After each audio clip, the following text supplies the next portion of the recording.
This is my audience: Tony Nash, Damian Aguilar, Joy Nash, Kalina Storl, and Krista Scott. Do transgenders belong in sports? Recently, this growing controversy has created a divide between different viewpoints throughout the nation. Some view they should for equality purposes, while others are more worried about the safety concerns.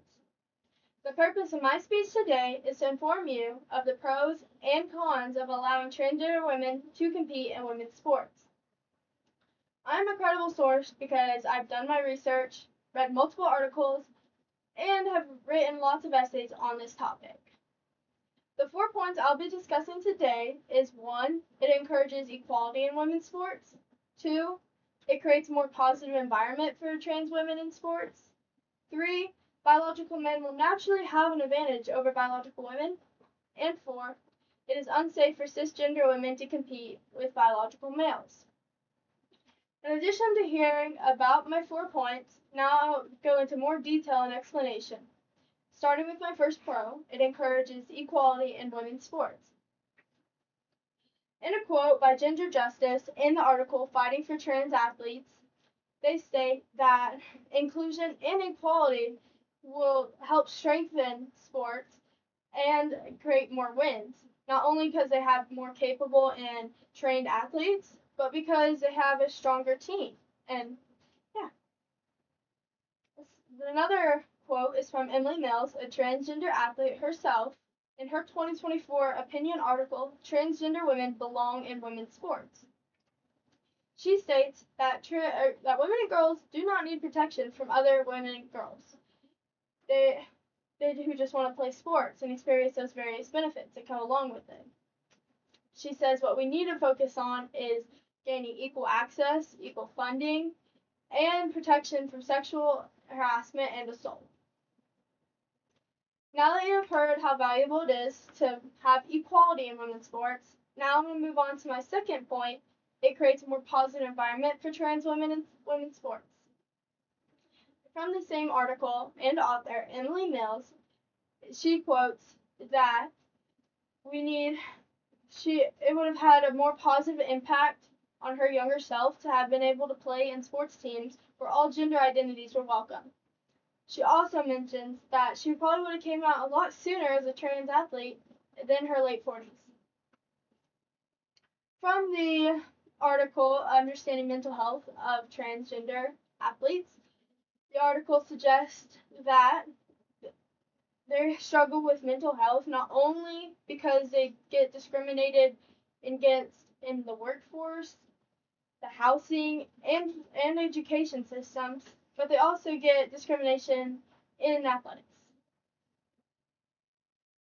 Now that you have heard about the pros of transgender athletes competing in women's sports, I'd like to explain some of the cons too. Starting with the first one, biological men will naturally have an advantage over biological women. Statistics from Michael Joyner, a psychologist who writes in the 2025 article Biological Differences Between Men and Women Matter in Sports. He states that all men, no matter the age, who participate in track and field run faster, jump farther, and are stronger than women. In another statistics data by Gregory Brown, an exercise psychologist, in the article Evidence on Sex Differences, he states that men outperform women by 10 to 15% running, 15 to 20% in jumping, and 30 to 60% in strength. He even mentions that after hormone therapy, trans women's strength only decreases by 0 to 9%. Now that you've heard the differences between men and women and how it affects their athletic ability, I'll move on to my fourth point. It is unsafe for cisgender women to compete with transgender women.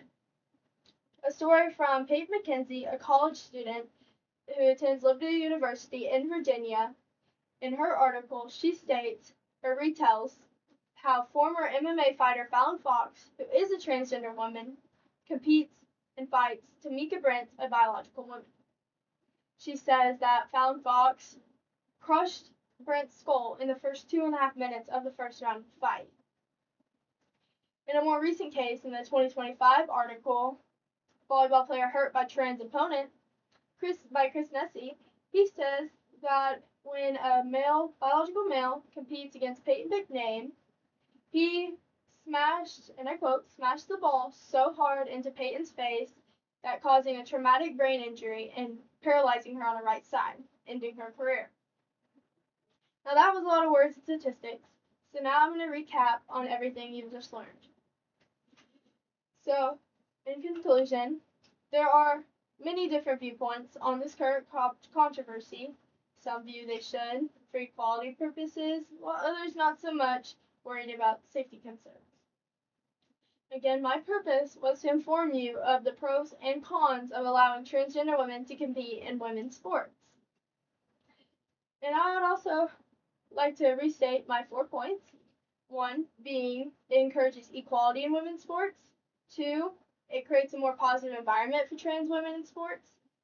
3, biological men will naturally have an advantage over biological women. And 4, it is unsafe for cisgender women to compete with biological males. I'd also like y'all to think back to the beginning of my speech and the question I asked earlier. Do transgender athletes belong in sports? What do you think?